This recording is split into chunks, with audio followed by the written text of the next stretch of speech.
Oh, the weather outside is frightful. But inside is so delightful. It's Christmas in July.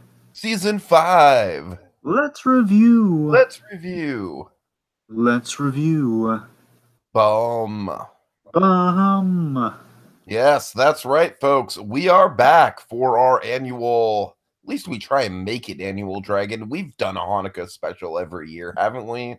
We've done at least one Hanukkah thing, I At least think. one. Yeah, we've tried to make it a thing. And then, of course, there was that weird time we talked about the Proud Family Kwanzaa special, but we don't talk about that. The point is, we've done something. We've at least done something alternative from Christmas. Each Christmas in July. So at least we've done that. Mhm. And the Goldbergs, Dragon, this is actually kind of a funny story. I'm sure you remember my faux pas when it comes to this particular episode, right? From the last time we covered the Goldbergs. Oh yes, I do. Would you like to tell the audience? No, you can. You can regale them. All right. So I actually took notes and got ready and prepared and everything for this episode when it turned out we were doing another episode entirely. Yeah, I'm So not sure how many holidays. this was my introduction to the Goldbergs before we even talked about it. And so when we went around to doing this episode this year, I was like, oh yeah, I got this stored in my memory banks. Go ahead. Yeah. I'm not sure how many holiday specials there are. But I think there might, if there's, it's either two minimum or there's more. But yeah, just like so, the first one, the one that literally had Christmas story in the title, and we went to this one. I was like, okay, we ready to go? And he says, wait a minute, which which one? We basically so that little like, oh my god, you got the wrong episode. I feel like that was like a learning process for us though, Dragon, with these Christmas in Julys, because from that point forward, we're kind of like, okay, we got to make sure that we get the episode titles right from now on. Anyways, So this is from season 4, episode 10, I believe, and it's kind of funny. Our next two installments are both episode 10s from a season kind of in the middle almost of their respective series. Weird. Kind of funny. It's So this is what's this one called, Tiki? called Hanukkah Solo. Yes, and of course very appropriate because of what came out this year. Life lessons by way of oh god, don't bait me, Dragon. Don't bait me. All right, fine. Mm. Oh, I'm gonna take off my helmet, and my reveal is that I'm female. I'm just hearing wham wham wham. I didn't get the Star Wars I wanted. Oh, poor Oh, me. shut up! It's not the Star Wars that anyone should want. I say it was harmless. Anyway, getting back on point. So, yeah. So you were saying something before you were firing into that. Yeah, so Hanukkah Solo, this is life lessons by way of the Star Wars holiday special. Yes. Which I gotta say, Dragon, very, very nifty, and they even managed to work in Howard the Duck. They did very impressively so. All right, so let's jump right into it, shan't we? I think you mean shall we? No, I mean shan't we? I'm being silly. Anyway, so Adam Goldberg, of course, our titular character, the series creator personified on the show through kind of an artistic interpretation of himself. Adam Goldberg, young Adam Goldberg, in circa 80 something. He reflects on basically as he was younger, he would circle toys in the catalogs, usually Transformers, a thing, or other robot lines that are knockoffs of Transformers, is circling various Transformers that he wanted. But now we're in season 4, folks. This isn't like season 1 or 2 Goldbergs. It's like season 4 Goldbergs. Like now he's it's going into the 9th grade. Our little Adam Goldberg, he's grown up. And folks, the Goldbergs is a show I want to watch more and more of, but I just don't have the occasion to kind of watch from the beginning as much as I'd like. But every time I watch, I'm never disappointed by the Goldbergs so far. It's an excellent show, it seems like. Yeah, oddly enough, Dragon, the Goldbergs, like everything I've seen from it has been the holiday specials, but I don't know why. It's just like it's one of those shows where sitcoms just aren't usually a thing that I sit down and binge. Yeah, fun fact: Kevin Smith, he's directed a few episodes of the Has he Goldbergs. really? Okay, okay. Yes, I'm pretty sure he directed the one that started me on the Goldbergs was the Batman '89 installment. He was that's I think Kevin Smith directed that one as well. Hence the Fat Man on Batman connection and such. Of course, he's got major ties to '89, so I'm pretty sure that was his first episode he directed. He directed the finale, the graduation finale, which I also watched, and then of course there are the two. We did the Halloween installment, Stefan King, Hmm. into the previous Christmas one, this one. So again, I got roughly like 5 or 6 under my belt, I guess. And of course, this show, well, we'll kind of build it up. We'll kind of build up the Farmiga of it all as we get into it. One of my favorite qualities of this show. Anyway, so again, Adam's entering now. This is ninth grade, Adam Goldberg. So now he wants something not found in a store, and we have this back alley deal going on here It's with kind of one of like a the back alley deal for a coveted Christmas present. essentially, yes, it's kind of like that moment from Jingle All the Way where the where Arnold Schwarzenegger's Howard Lang. He's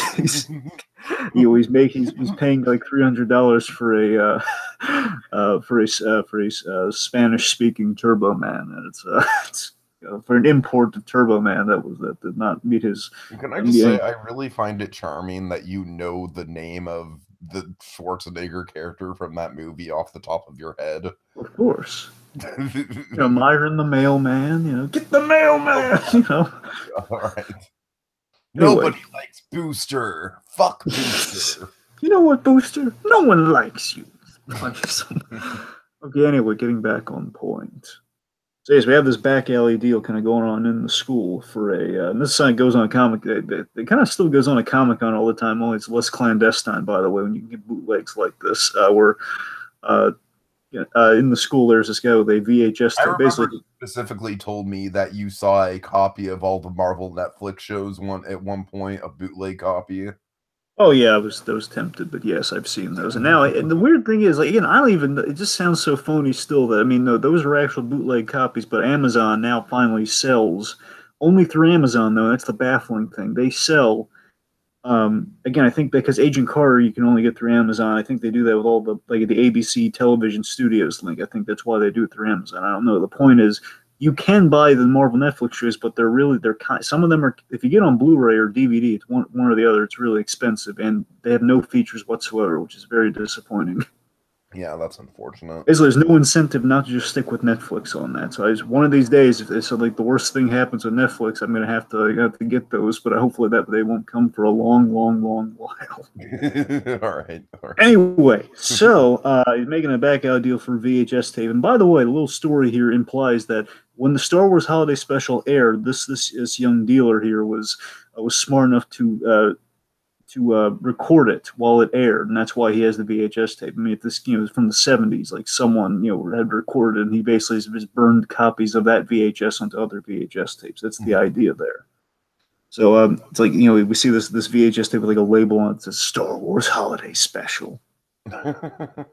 So he won a bootleg of the Star Wars Holiday Special. Holy Kenobi, which again I love that line.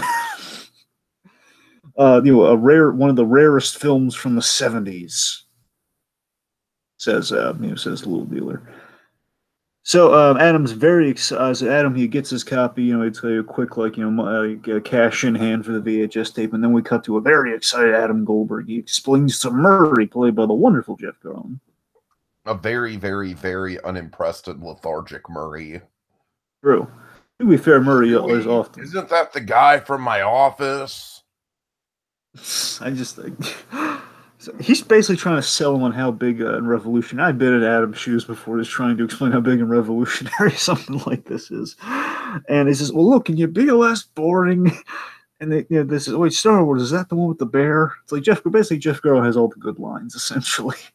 But Chewie's family, Chewbacca. Wait, isn't that the guy who works? One of the things that I really love about this special is that it encapsulates all the iconic elements of the Star Wars Holiday Special like a checklist, and we'll go down through the line. Of course, we have the the fact that we have Chewie's family. They're going to mention Bea Arthur. We have a really prominent kind of a third act reveal with it that gets into kind of a cool, kind of the silver lining thing with it. So I think overall, Dragon, this isn't just an episode that kind of shoehorns in the holiday special. They really make it work.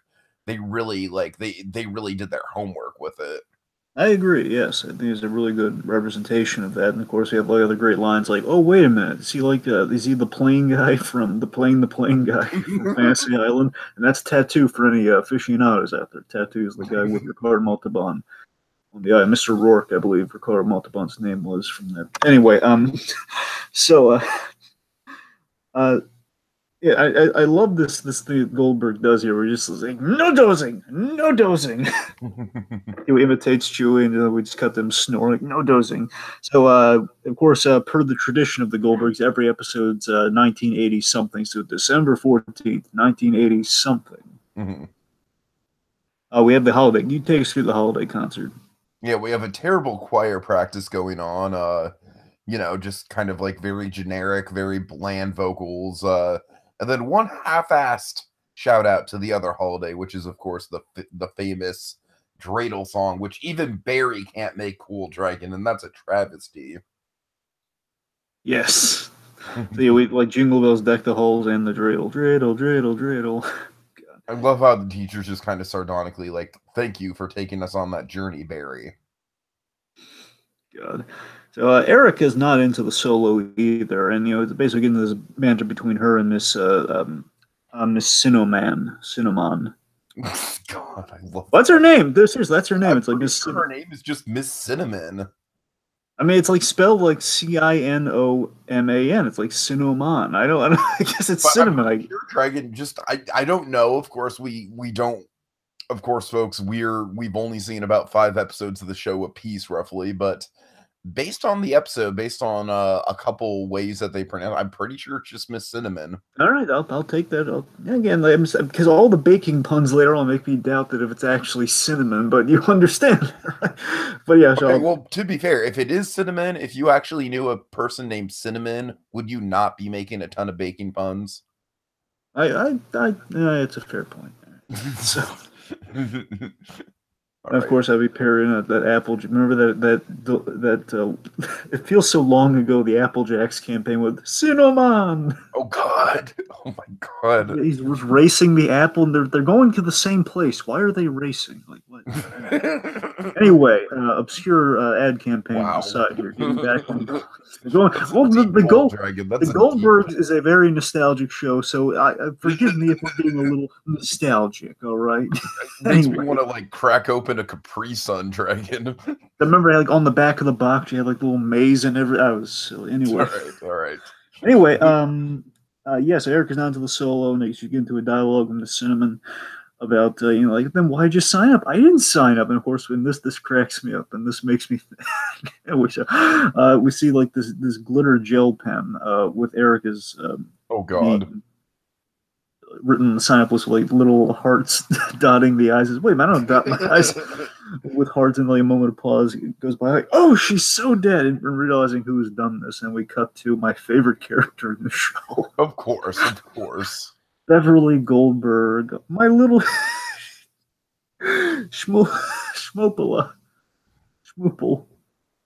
Oh god, I just all those. I mean, the thing with Beverly Goldberg is that it's basically like having a Jewish Vera Farmiga who was in a sitcom, basically. Pretty much. It's like having a second Vera Farmiga, Dragon. It really is. Like the that way. The Jewish matriarch version of Norma Bates, but in a comedy series. Instead of just having just a little ray of sunshine and tragedy in a drama based on a very popular, thrilling horror film. So yes, essentially Beverly Goldberg it's Vera Farmiga with bigger hair, essentially. Mm-hmm. But no, in all seriousness, though, seriously, this actress, she always amazes me, and this character is such a rich and wonderful character. It's kind of it's basically a perfected, even better version of like Marie from Everybody Loves Raymond, technically, I can see that, yeah. Because that character, that form of comedy works when she's the mother before she's the in-law. And this is like, what if you had that just we're firing on all cylinders? And that's kind of what we have with Beverly. Anyway, Beverly love aside. So Beverly, she's so you want to take us through this? Yeah, hold on. So basically she's she's guilting her into doing the dreidel solo. Dreidel Which, by the cube. way, I love how she calls dreidel cubed. Yes. No one calls it that. I do. Though it's a tradition that she's sick of. She does it every year. She sings the solo in the pageant, most likely for the dreidel song.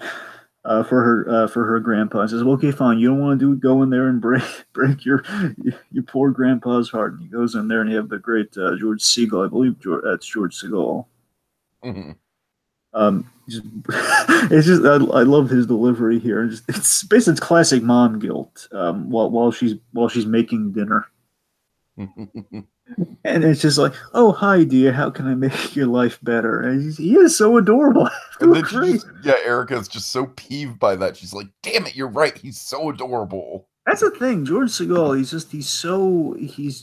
he was firing all cylinders for me here. I mean, I get a sense that this show has such a strong cast. Let's not miss every character. No character is amiss in this show. I feel. I mean, you bear in mind, I've only seen like a handful of episodes. I get the sense of that. Yeah, like if anything, I think Adam is kind of like the straight man of the group, which isn't a bad thing. But yeah, I would say at the very least, like Murray, Bev, and Barry are definitely the three standouts. Certainly. Anyway, but yeah, I think Segal kind of stole this one for me. Honestly, I think he's I love Beverly, but I think Segal just he owned this one. We'll get there. He has a very emotional, awesome arc as this goes on. Anyway, so he's just like, darn you, he's so adorable, and she refuses to sing, and then of course enter. If you want someone to sing, let Barry do it. And of course, you say his name. It's like you've said it 3 times, as if he appears like Beetlejuice, because there Barry is with a candy cane, with a blue candy cane. Did someone say my name? Oh, okay. I'm just gonna pretend that you're all not planning a surprise award party for me. And then this line cracks, and this is the most Farmiga-esque delivery that Beverly has in the whole thing, at least to me, where she's... Sorry, it's so funny. Where she says, now, honey, if I told you, it wouldn't be a surprise now, would it? Damn it, that logic checks out. Just that line, that feels like... The way she delivers it feels like when Nora Bates is getting all cute. Getting all cutesy. Like, oh, but you wouldn't do it then, would you? I don't know. So, let's see. Getting back to things here. Okay, so then of course Erica hits her with the whole. Well, now you got to throw a surprise award show party in 45 minutes. Good luck with that. Yeah.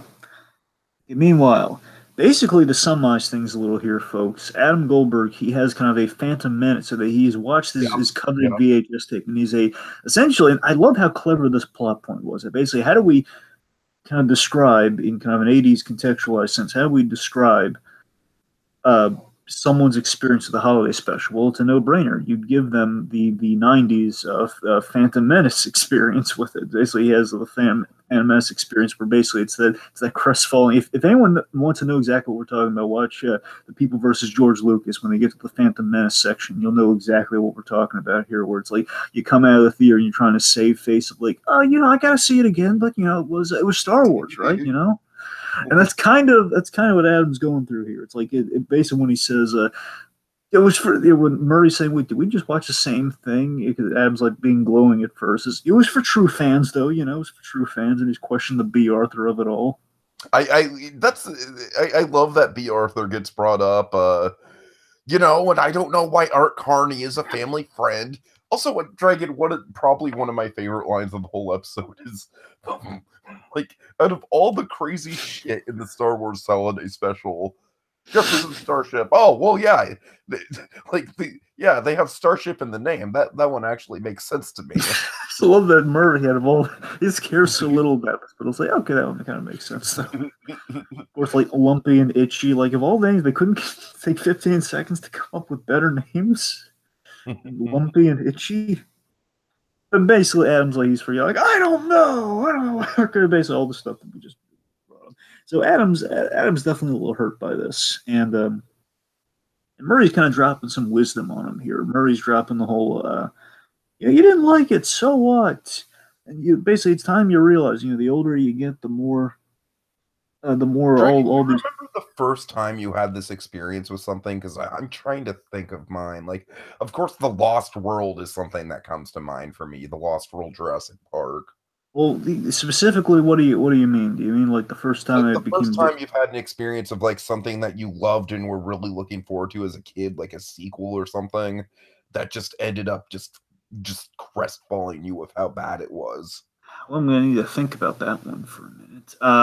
God, jeez. Well, I mean, I get technically, I guess. Again, maybe it's not as far back as I like to reach, but the one that comes to mind is Son of the Mask, I guess, because I love the first Mask movie so much. Oh man. Well, I'm just I'm saying. terribly sorry if you were ever excited for that movie. Well, I mean, because I was so dialed into that, I watched the animated show on VHS tape. I mean, Uh, I went out and bought the VHS tapes for the Mask animated show. I mean, I love that. I just love that character, that universe, and everything. And just the Mask was coming back, and I went to theaters for that one. And I guess that's the first. I kind of had like a vague Phantom Menace experience of that, where it's like, well, I mean, it was the Mask, and I was kind of basically. I right, basically, it's as right. if I had gotten like a concussion from a movie, essentially. If like it was coming, like my ears were ringing, essentially. Like, wait, what was that? It was the Mask, but it was. I, All right. I don't think it was that good. I mean, what? It was just kind of like that sort of. It was sort of like walking kind of coma thing. God. Like a walking I concussion. definitely had the walking coma thing like the first 24 hours or so after Spider-Man 3 Or Dragon. well, look, maybe not a coma, like walking concussion. I think is probably the Uh-huh. proper terminology. And Spider-Man 3 again. I was hyped for that, and I still went again. I still walked out liking a lot of things. It dawned on me after that where things didn't quite make sense, but I still enjoyed that one. Spider-Man 3 was definitely one of those ones where it was like, I mean, the dancing, regardless, the dancing was just bizarre. I was like, okay, well, the rest of the movies, but then the rest of it's kind of dawning. Wait a minute, Venom. What are we doing with Venom here? well, it was one of those movies where it's like when you realize just how shallow the actual structure of the film is, that's when it really starts to fall apart. Yeah, it's like you had kind of like I had that. I guess the best example is the last thing. Then we'll get off the Spider-Man Yeah, thing. yeah, yeah. Is I kind of had that moment where it's like, yeah, I mean, this drama with Peter Parker and Mary Jane. Then I kind of come to the realization, wait, man, was Mary Jane really that strong in this trilogy? In the grand scheme, in the grand scheme of things, like, really, is any of this Mary Jane melodrama warranted? Like, why is he not telling? Just like, why isn't she? Like, she knows she's dating Spider-Man. Why is she afraid of? Like, I did it to protect you from Harry. Like any of that. All right. Anyway, getting back on So point. Murray has a line that summarizes this whole dilemma, which is the older you get, the more you realize things you love are pointless. Dragon, I've got to say, I think you and I should be proud of ourselves for being like guys in our 20s that have not lost our childlike sense of wonder yet. Essentially, we're more for the kind of the Al Goldberg kind of well, I guess not Al Goldberg. We're more for the pops mentality here. I guess we're Sure, like sure. remain youthful. So basically, the Adam kind of spells this out for us here. We're saying, "Are you saying I'm losing my childlike sense of wonder?" Oh, by the way, Tiki, I'm sure you've forgotten this by now, but do you know this kid's playing Ron Stoppable in the Kim Possible TV movie? I think you told me that, yeah. I know, I told you. I'm saying, you remember that? Yeah, I remember, yeah. All right. Oh, yeah, I So remember. anyway, so so Murray, when did Murray lose lose his childlike Oh, right sense of around wonder? when he was 6. Yeah, I gotta tell you though, Tiki, this bit here with Garland, I like that he conveys, it's a gag, but he kind of conveys a little bit of like a twinge of drama. I think that was a really smart choice here. It was just, Dad lost a bet and we had to sleep in the car, but it was a good talk. Mhm. As he kind of touches on like perhaps his father like lost a bet and he was like a gambling it. He might have like a gambling affliction by some chance. I don't know. Touched on like a little nerve there. I don't know. So so as I lost faith in Chewie and Han, Mom was trying to get Erica Solo to land Erica Solo. Hey, hey, Susie Cinnamon. God, so basically, Beverly tries to schmooze Miss Cinnamon with cinnamon blondies. This blondie brought you some blondies. Essentially, I believe they're just kind of cinnamon coated brownies. That's at least what I thought they were. I mean, they're like lemon. They're like lemon, like cinnamon squares or something. I don't know. It's one of the two. It's like one of those like lemon bar things, but like cinnamon Mhm. instead of lemon. I don't know.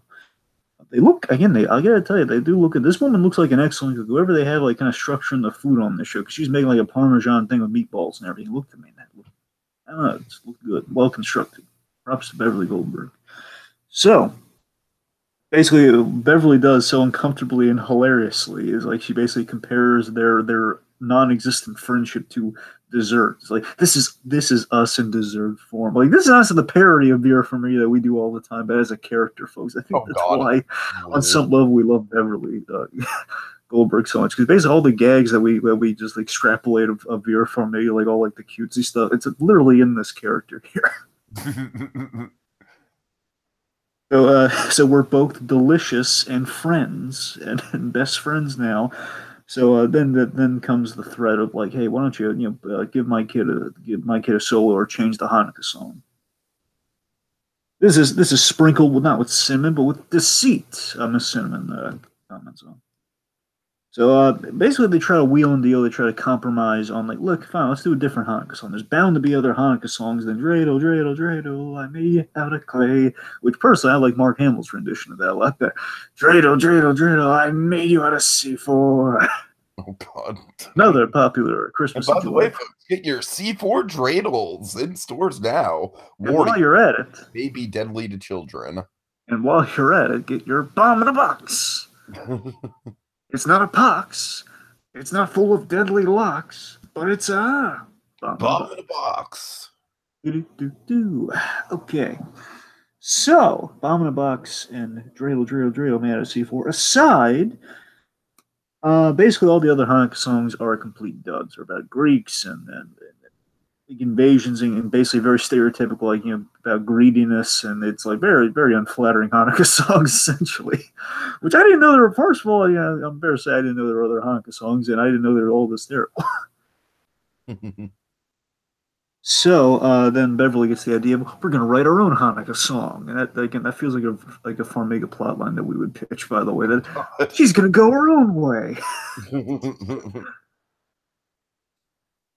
So, the following scene goes as such, Tiki. Yes. Beverly. So she's in Erica's room, and Erica's writing a song, conveniently enough, about a boy who can't see what's right in front of him. Well, how would you like to write about a 2,000-year-old hunky warrior named Judah Maccabee? I just love Judah Maccabee. Is he in my class? No, he's been dead for 2,000 years.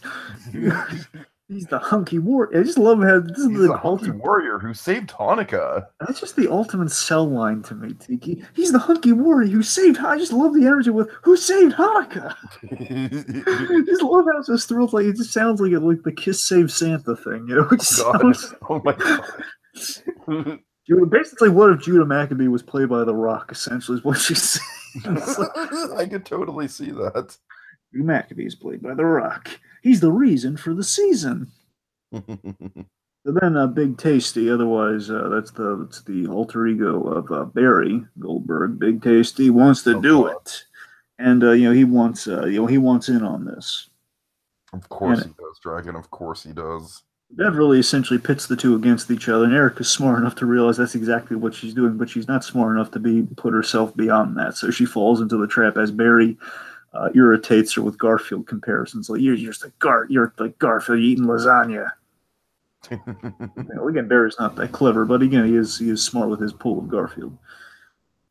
So and then this is I think it's my favorite joke in the whole thing, to be quite honest. I mean, short of the George Lucas reveal later on, I think it's my favorite joke of the whole thing, because this actually is true, folks. I don't know if it's necessarily like two old ladies, but this is true.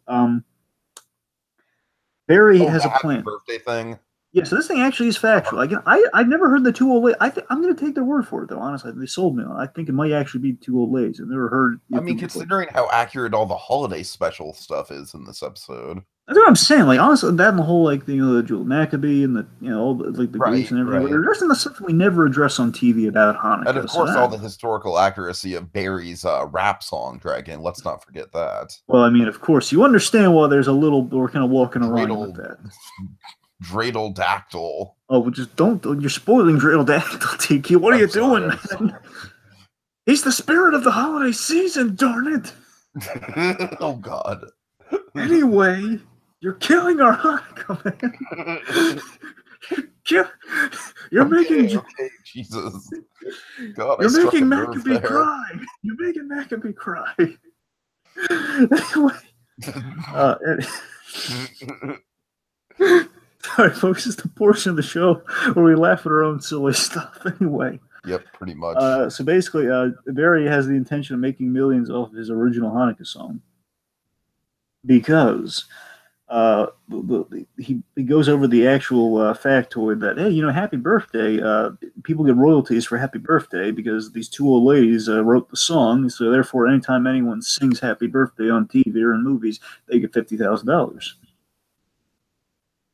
I doubt it's that much, but yeah. Well, I mean, I know they're getting royalties. Honestly, I would imagine that. I think he's getting this facts a little misconstrued because I would imagine, this is a guess though. I mean, for all we know, the time and percentage of it could have gone up to maybe not 50,000, could be more than it was back in the day. I imagine like so many people doing this and like so many it's used so many times. That's where they rack up the 50,000. That's I imagine what they're really getting at. But I don't know. Just the point is, money for happy birthday. So she gets mad and the two of them are at each other. So it's yay, the holiday spirit is alive. Like this is the whole. I'm gonna make millions off my Hanukkah song. Yay, the holiday spirit is alive. Money for Hanukkah. All right. So meanwhile, back to Adam. Pops asks him what's shaking. Ghostbusters 2 is shaken with logic problems. Yeah, and this is fun. I gotta tell you, I really appreciate. We have a lot of real. I don't know if deep cut's the right word, but I like a lot of kind of not go-tos for the holiday specials. I really like because movies that feature the holidays within them, like Ghostbusters 2, and of course we have a Scrooge reference a little later on. So we got like a lot of kind of not insta go-tos for the holiday season. Like the Ghostbusters 2 is set around the holidays. And we have the Statue of Liberty comes to life with the slime. And I'm having a hard time buying it. Like magic slime and Nintendo controllers could make the Statue of Liberty walk and come alive like that. So and Pops is this great line. And George Segal is just it's like an Emmy performance here. He's just doing such a good job here. He's being funny while also kind of have like an emotional kind of through line to it by the end here, where he's like, ghost fellas can do anything. Why are you so? I just love how he's defending the fictional properties so much.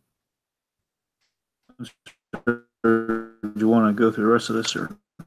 No, it's just you're kind of breaking up a little bit, kind of like what was happening before we went on air. Sorry. All right. What I really like how but it's fine. It's fine. I really like how staunchly he's defending these fictional properties. That's what I mean. I love how staunchly he's defending these film properties. Mm-hmm.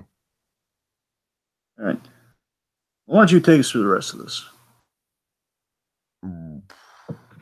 Where are we? Because I don't, because you kind of broke up. So are we with Erica now? No, it's still Adam and Pops here. So Pops, okay, he's warning Adam. You're gonna have to kind of lead us back into the Erica stuff. I'm sorry, you're just kind of you kind of lost me with the technical difficulties there. I really don't know where you are.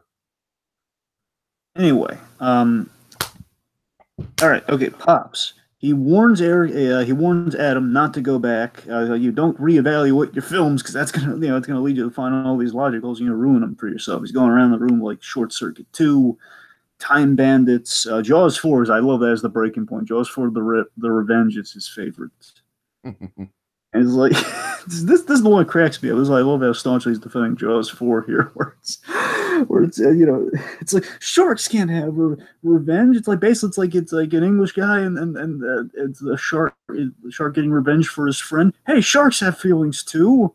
Fish don't hold grudges, so suddenly you're a shark expert now. That's ridiculous conversation. That is quite hilarious. So basically, it's sad that Adam this is the thing that kind of crushes me in movies all the time, where like Adam, he's throwing away his childhood like posters and everything away inside the Kermit the Frog trash can. Then he's throwing the Kermit the Frog trash can in the Ninja Turtles trash can. That's the thing. Like, why? I mean, the Kermit the Frog trash can. No. Out of the two, I would definitely throw away the Ninja Turtles trash can. Oh, sure, but again, this is '80s Ninja Turtles, so it's kind of yes, I get you though. So okay, so then Beverly, she's doing some presentation stuff here. Now we check back in with Erica. Yeah, so Fire away. Erica blows everyone away with a total ripoff of the birthday song. And then Barry. So Hanukkah to you. I do love Beverly's line here of just like Erica. All you had to do was write a timeless classic that would last for ages. God. So then Barry calls in his cronies. I guess he has cronies. Again, I don't really follow the show, so I guess, you know. Yeah, right. So Barry calls in his buddies here, and they begin this beatboxing thing. Oh my God. Basically filled with insane historical inaccuracies. Where, you know, we have to say the least. essentially we have like people hunting dinosaurs for 8 days. Basically, what if Maccabee hunted dinosaurs for 8 days instead of like doing the candle thing? Basically, so Miss Cinnamon here, she's like saying, okay, you plagiarize stuff, and the other one's factually. Also, I love how Miss Cinnamon says she can't use the song because she'll have to pay the old ladies that hundreds of thousands of dollars. I love how that comes back. That's great. And let's see, so that's like I added. Barry has a line that steals it here, where he says, "Hey, I added insane. I added lamps." That's a great line. If you're just gonna if you just completely undersell Hanukkah, that's the way to do it. So the dreidel song is I had a Hanukkah song. I'm sorry, it's too ridiculous to recap here. It's before I got to the part of more dinosaur Hanukkah hybrids and breakdancing, and that dinosaurs that would breakdance and fight crime, and of course, who enters the fray, Tiki? Dreidel-dactyl. Dreidel-dactyl. And here's what cracks me up about Dreidel-dactyl, by the way. I don't know if you noticed this. Dreidel-dactyl has Maccabee written on the side of it. It's written on the side. No, I did not notice that. Here's what's funny about it. No, here's what's funny about it. It's not just that. It's like Maccabee. It's Maccabee with it's in the same font and the same style as DMC. Okay. Which cracks me up. And by the way, Luke Cage does that with its one of the various hoodies in Luke Cage. The Luke Cage written in the DMC logo. Luke Cage season 2. Little fun fact. Okay, let's see. So we're back with that. Murray and Pops, good little father-in-law, kind of son-in-law chat here around the holidays. So. Murray's very uninterested in Adam's plight, but Pops is a different story. He really wants Adam to have this childlike sense of wonder because it's what makes Adam Adam. Oh, well, okay. Well, I guess we'll call him Gary now. Why Gary? Why Gary? Gary, he's a kid in Adam's class who's good at baseball, has a moped, everything. It's all Gary for Murray. I'm sorry, Dragon. These notes seem like they were a little bit hit or miss with the references. That's the thing with this show. The writing's so on point. There's a million jokes a minute, so I don't have everything written down like word for word, Dragon. I'm sorry. All right. So putting me up for jokes that I can't deliver on sometimes here.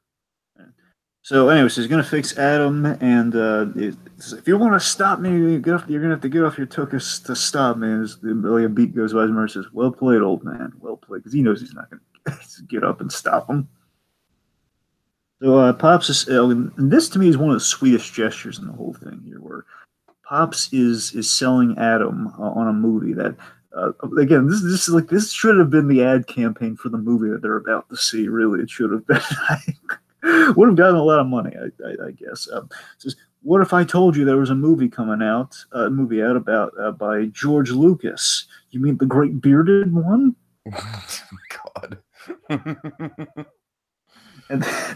and with that foxy Leah Thompson from Back to the Future, and written by the writer of Indiana Jones. Okay, I'm an adult now. I know it's simply not possible.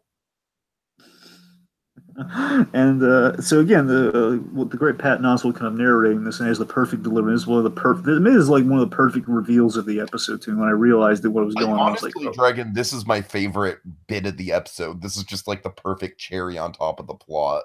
It is, and I just love how it's like a sweet doomed to fail moment in the whole thing where Patton Oswalt says, "If this movie could restore my faith, then I thought if this movie can restore my faith, nothing will."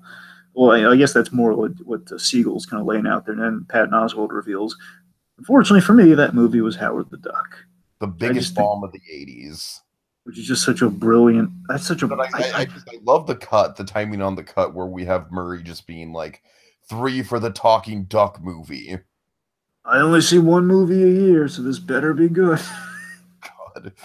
So, oh my gosh, is this Howard the Duck plot point? This is my favorite, just my favorite plot point of the whole thing. It's just it's delightful. I'm with you, Dragon. I'm with you. Dablowski, who plays Principal Ball here, and I love Stephen Dablowski, the actor. He was the manager in the Toy Story short, and Toy Story of Terror, and he was in Groundhog Day. Remember, he was like the Phil Connors. Oh yeah, definitely, yeah. That guy, the insurance guy.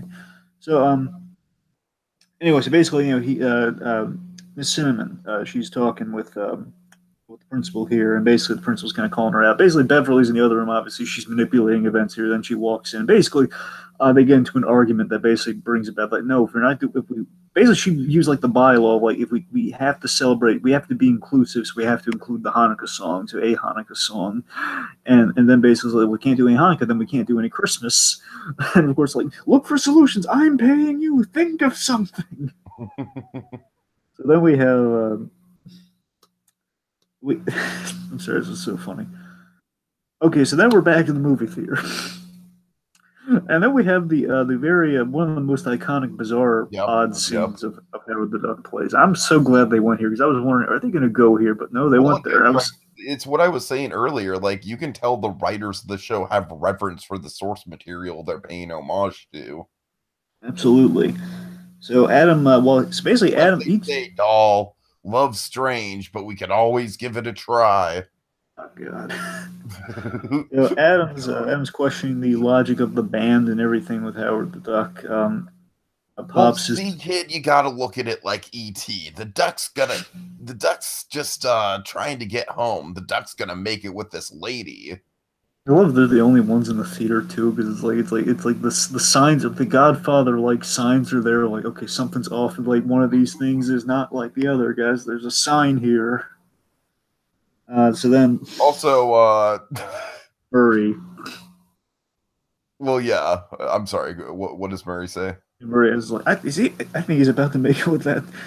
That duck's about to make it with that lady. What kind of movie is this? Those are family movies. Pops chimes in with, "It's a family picture."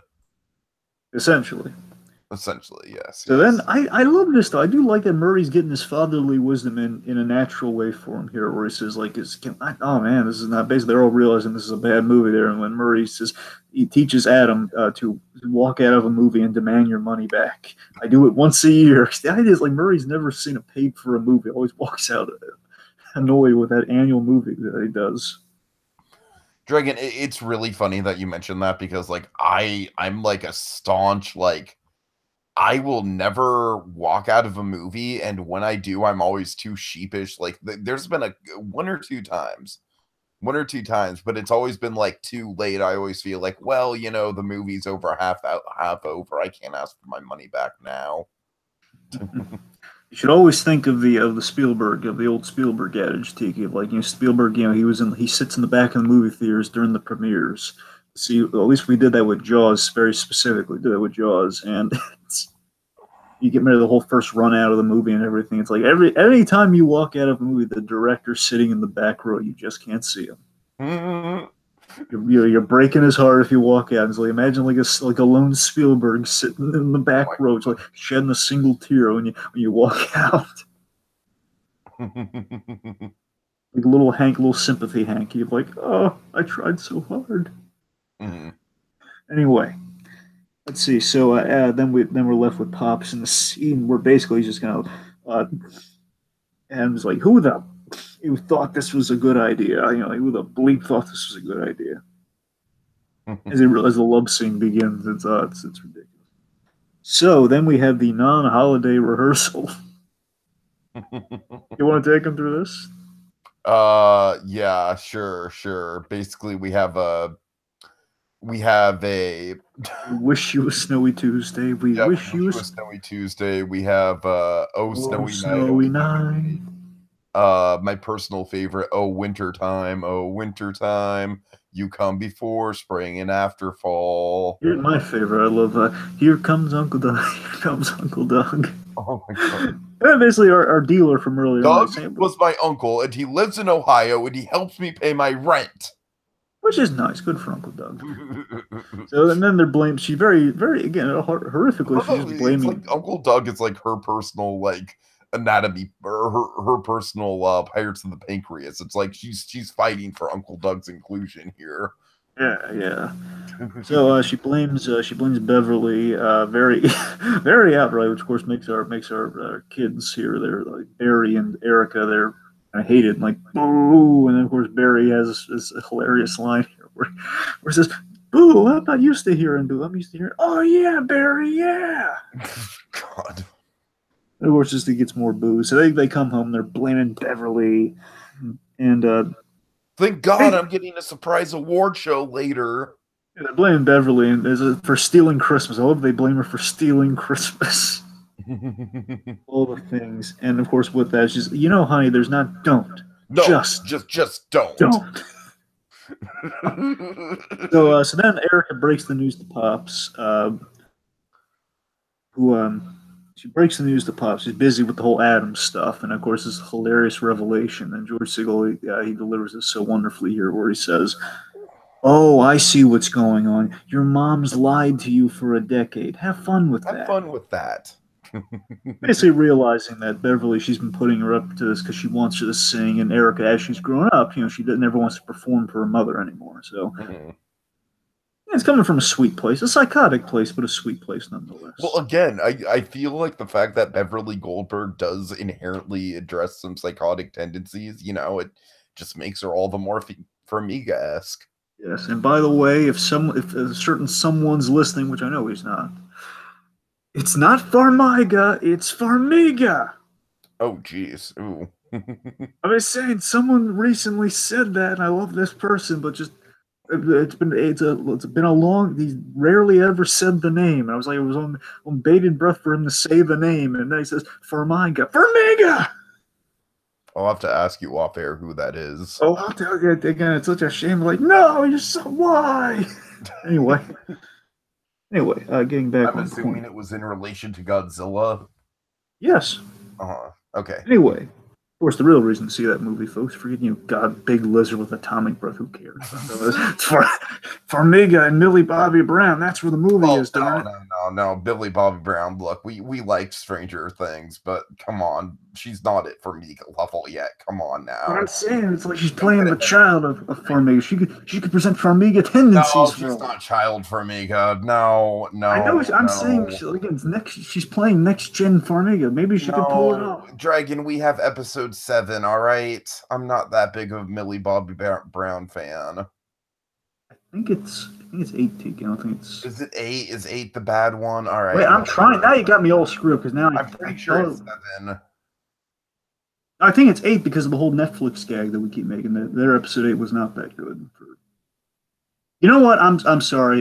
We're getting off. I think you're right now. I think, but let's just get back. I'm pretty sure that it was 7, and then there was a penultimate episode, which was a good episode. Yeah, I think you're right. Yeah, one where Bob died. Spoiler alert. Well, what are you doing? All right. I mean, look, there's spoilers and there's spoilers, man. Anyway, hopefully people have seen Stranger Things season 2 before they watch this. Anyway, just for random reasons, just like, why not? Anyway, let's see, getting back on point here. Beverly, heartwarming mother-daughter moment, and Erica, she just wanted to be asked, and now she's been asked by her mother. Beverly received the gift that she's always wanted. Now we're at the concert itself, and Erica's singing. Again, I love this as a plot solution here, because this makes all sense in the world. This is how you do a Christmas song without using an actual Christmas song. We pull from Scrooge. Who doesn't like Scrooge? We use put a love in your heart. When it's the shine, get solo. It's all working fine. Yeah. So it's the perfect solution at the end of the day. And while this is going on, of course, using "Put a Little Love in Your Heart" is kind of like the background song for the rest of the events here. We have Pops selling Adam on the holiday And I special. love this solution, Dragon. I freaking love it because it's so true to life. It's like whenever I bring up the holiday special to anyone, their natural reaction is that was a thing.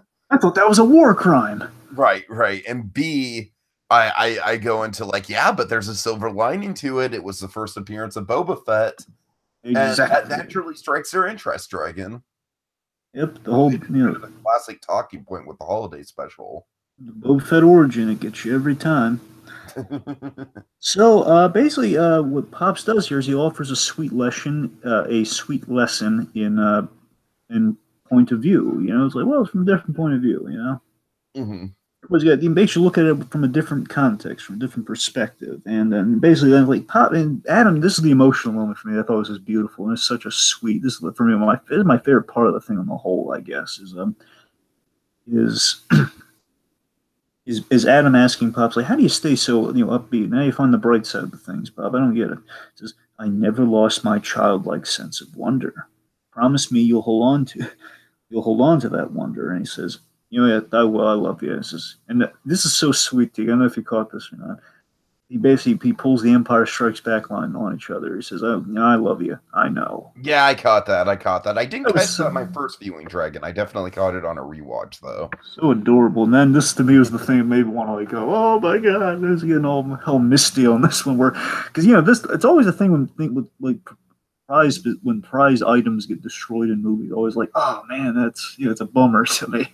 And this thing is delighting me to no end. There's a perfect little moment here as Adam goes upstairs and he finds his room is fully stocked again. All the things they threw away are back. It's fully intact, and it was a big man's doing, but not that big man. It was Murray's doing. Murray. Yeah.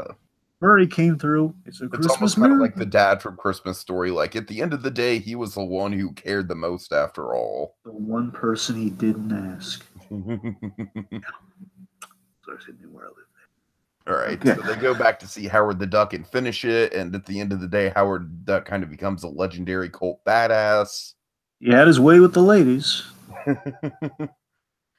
So Beverly, she's very proud of her baby, and I had to lie to make this happen. Totally worth it. God.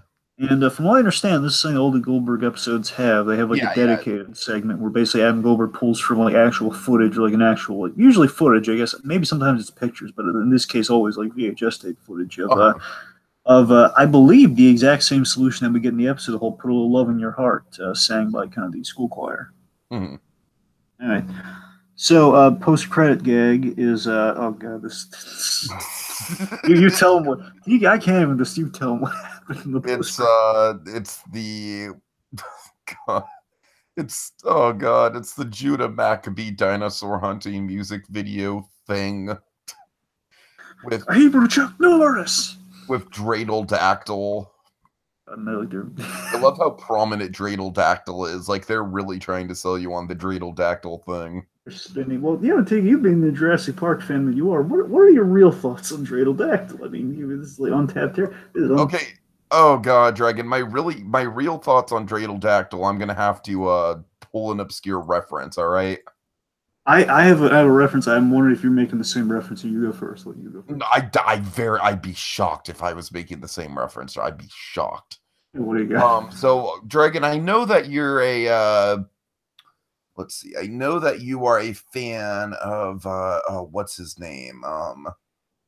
Oh shoot, the guy from Brooklyn Nine-Nine. Andy Samberg. Oh, you got Lazy Scranton. Andy You got the lazy. What is it? What is it? Lazy? No, it's not lazy. Yeah, I'm thinking of The Office. Yeah. Anyways, you haven't seen Pop Star yet, have you? No, I still haven't seen Pop Star. Yeah. Well, there's this ridiculous bit in Pop Star in one of the songs where randomly a costume character comes out, like, and his name is Mr. Fish. And he's just like, look at me, I'm Mr. Fish.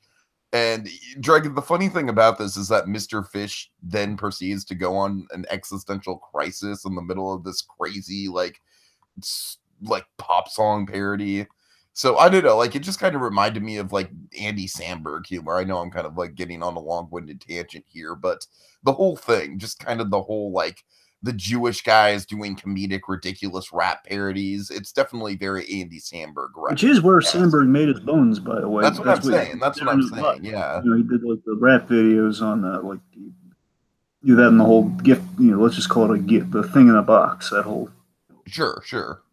Here's the thing. I just kind of occurred to me though is like if you you go back to 1993, you take both of Spielberg's movies that year and you fuse them together. No. Oh no! you get Dreidel-Dactyl.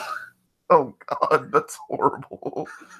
How is it horrible? They're two excellent movies. They're two really good movies, and you get Dreidel-Dactyl. Oh man. Oh. All right. Okay, so I guess that's it, Dragon. It's an Oscar movie and a summer blockbuster. How is that flawed? It's Oscar. What would Oscar Schindler's dinosaur name be? It's Dreidel-Dactyl. It's Dreidel-Dactyl. So Dreidel-Dactyl would be Oscar Schindler. It's Oscar Maccabee. Oh god. All right. Anyways. Okay. Anyway. So tropes, Dragon. What do you got in terms of tropes? Wait, no, I'm sorry. Final thoughts, then tropes. Well, for me, final thoughts. I loved how great a commentary it was on perspective. Sorry, let me rephrase that. I love the great commentary and perspective on fandom and nostalgia. The Goldbergs always has a good beat on nostalgia and how to show that, but I love that they actually had something to say about it here, and they really tie it into the holiday, but in a way we kind of work for anything. Beverly, of course, as always, she was delightful. Great. Oh yeah. I like the. I think by a margin, I like the previous special a little bit more, but this was great though. Again, I think honestly, it's like the only thing that I just feel that the recital thing, it's good. It just feels kind of like I care more about the Adams story than I do that story. And it's nothing against that story. I agree. I feel like that is definitely one of the things with this episode is that the two storylines aren't exactly equal with each other. I mean, that's the only gripe I have against. That's from comparing between that and the last Goldberg Christmas special. But I'm just saying by those two. I mean, they're both good. I mean, I still thought they were both good and really well written. So, again, the thing that really jumps at me is the heartfelt quality. I think it's great. I love how we had all this humor, but we did have some great kind of a really good lesson against Segal. He dazzled me so much in this. It's a great story. It's great writing. Again, Goldberg's just at time and time again proves to be just a quality show. So all top marks all around. All right, so trope time, Dragon. We have the coveted gift, of course, with the with this holiday special of itself before it gets tainted. Yes. Let's see. Of course, we have Hanukkah. Hanukkah, of course. Dreidel. Sure. We have variations on the lore of Hanukkah with Dreidel-Dactyl. Christmas songs. Certainly, parodies of Christmas songs. Mm-hmm. Let's see. We have the Christmas pageant / performance. Yes, we have the Star Wars holiday special. It's a very deep cut. I'm not just as the coveted thing, but specifically the Star Wars holiday special. No, you're right. Going to the movies around the holidays. Mm-hmm.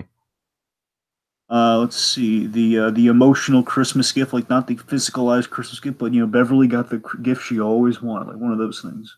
Sure, why not? That's it's like she got it's like from Fred Claus, like Fred, and Santa Claus got the gift he always wanted, his brother back. That whole one of those. Let's see. I'm trying to think of there's something missing here. Murray being the big guy.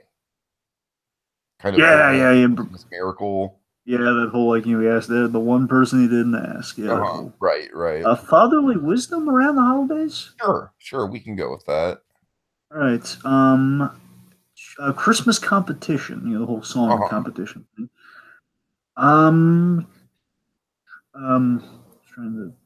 We mention snow a lot. We do. All right. Can you think of anything else? No, I think, and of course, with this being a Hanukkah special and not a Christmas special, we're We naturally did gonna see have a little giant less prop. tropes. We did see giant prop menorahs, which are really cool, by the way. So I want to kind of shout those out. We have these giant cool prop menorahs in the final stage of things. That was neat. Mhm. Okay, that's yeah. I think that'll do it. So T, let me ask you the big question here. Let's just like take a little penknife or something. Let's just tear beneath the little wrapping paper. Let's like unfurl a bit. But let's just like peel the tape off. Let's not rip it, but let's peel the tape off. What are we talking about next time? What are we talking about next time? We are talking about Jackie Chan Adventures. Yeah. And I gotta tell you, Dragon, that show was so pleasant. I can't say Tiki. I have so much nostalgia for that show. I still remember. I have so many eclectic stories about Jackie Chan Adventures. But yes, oh my god, I can't wait to get Like to that Jackie one. Chan Adventures is straight up the show that Iron Fist should be.